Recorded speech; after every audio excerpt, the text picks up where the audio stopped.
I want to go see these guys in concert. Yeah. Hey everybody, I'm Catherine and I am here today with a book review for Leaving Amarillo by Caisey Quinn. Now, before I start, I am going to link down below her Kylie Ryan's trilogy that I reviewed like last year. It is awesome. You should go check it out. At least check out the books because they are so good and they do kind of give you a good idea what this one's going to be about because it is awesome. So I had really high expectations going into reading this book. It was on my, what was it, August TBR, I think? This book and the second, like the sequel, which I have in advance of, although it comes out soon. They were both on my August TBR, my July TBR maybe. They were on one of my TBRs this summer. I might have actually made it just under the deadline reading it, but yeah. This was one of those books that I took maybe 2 days to read. Like, I did not want to stop reading it once I started because it was awesome. Basically, this book is dealing with Dixie, her brother Dallas, and their friend, what's his name? Gavin. I always want to call him something else, like something other G name. But anyways, Gavin. And they are in the band Leaving Amarillo. They do a lot of covers. They have a couple original songs, and they get their really big break, and they're able to go into this huge music festival after another band drops out, and they kind of just get ushered in. Like, it is the chance of a lifetime, and they take it and they rock it. This entire book, you're dealing with Dixie, Dallas, and Gavin, and they have a very interesting relationship. So Dixie and Dallas are brother and sister. Dixie's obviously the younger sister. Dallas is very overprotective. Their parents died when they were very young, and it was after this that they met Gavin. And Gavin was given, you know, the don't touch my sister. And he doesn't. Up until, like, they are in their 20s, and Gavin does not touch Dixie, much to Dixie's chagrin. Like, she wants to be touched by him a lot. So, not only are we dealing with the fact that their career is really taking off, and they're dealing with a lot of the different pressures that come with that, we're also dealing with this, like, weird little relationship between Dixie and Gavin, and Dixie wanting it, and Gavin wanted it too, but he doesn't want to go against a promise that he made to his best friend when they were like 12, maybe younger. The sexual tension from that specifically in this book was ridiculous. Absolutely ridiculous. And at times, Gavin did come off as slightly caveman-esque, because although he did not want to allow himself to touch Dixie in any way, like, I'm talking even like putting his hand on her shoulder, like, no touching. He also didn't want to see any other guys touching her either. So, you know, if she goes on a date with someone else, he gets a little crazy. Not crazy.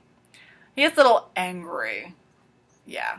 There are other layers to this story as well, on top of dealing with, you know, rising fame, potential stardom, unrequited love, that although it is requited, it's not allowed to happen. We're also seeing stuff that's happening with Dallas with Gavin through Dixie's perspective. Specifically family issues, because he came from a very dysfunctional home. We're also dealing with the grandfather of Dallas and Dixie, who is very sick, and although Dixie wants to be there taking care of him, she also wants to be here, you know, getting this chance at not being just a concert violinist, because that's what she's going through university for. Like, there's so much going on in this book, and I absolutely adore it.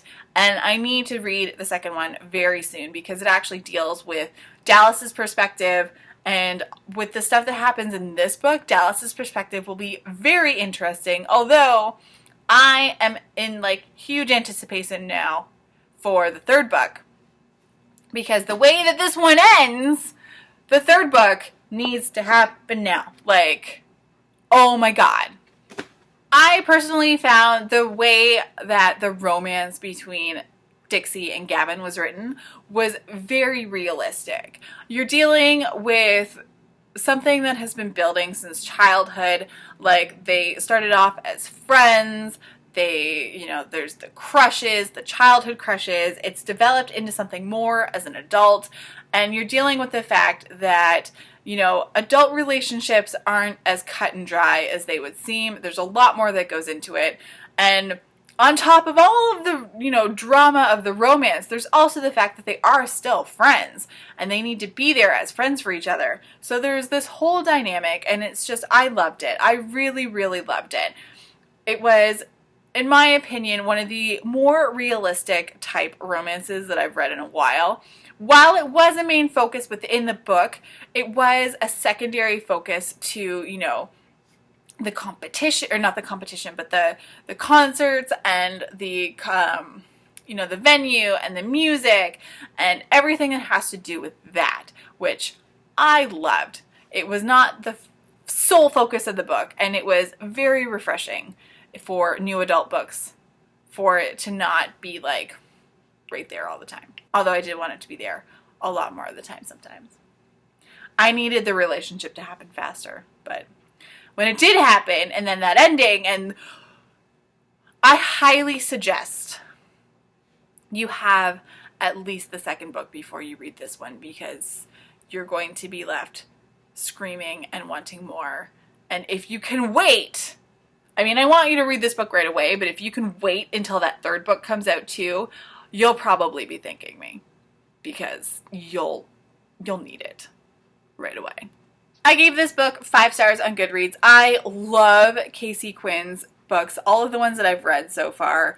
I think I've read a lot of them that she's actually come out with, unless there's like random ones on Amazon I haven't read yet. But the ones that she writes that deal with music and the music industry are just phenomenal. Like, you feel as though you're there. These books make me want to listen to music I wouldn't otherwise listen to, i.e. country. But you get that like rush, the euphoria that comes, I'm sure, with, you know, performing on stage and getting the, you know, potentially signed to a big record label and getting an agent and all of this. You feel that along with the characters within these books, which I adore. You're definitely written in kind of as a spectator, so you're seeing what's going on, you're experiencing what the characters are experiencing, and it's wonderful. Like, her writing style is top for me. She is now an Insta-buy author. I need to get my hands on her Kylie Ryan's books in like the physical book form, because I only have the Kindle's copies from Amazon, because at the time I'm pretty sure that's what all was available. But I need to see if they are available to buy on the Canadian Amazon, because if I have to buy them from the American one, that'll be like super expensive. I'll have to see if I can like get them shipped to a friend's house or something. Maybe.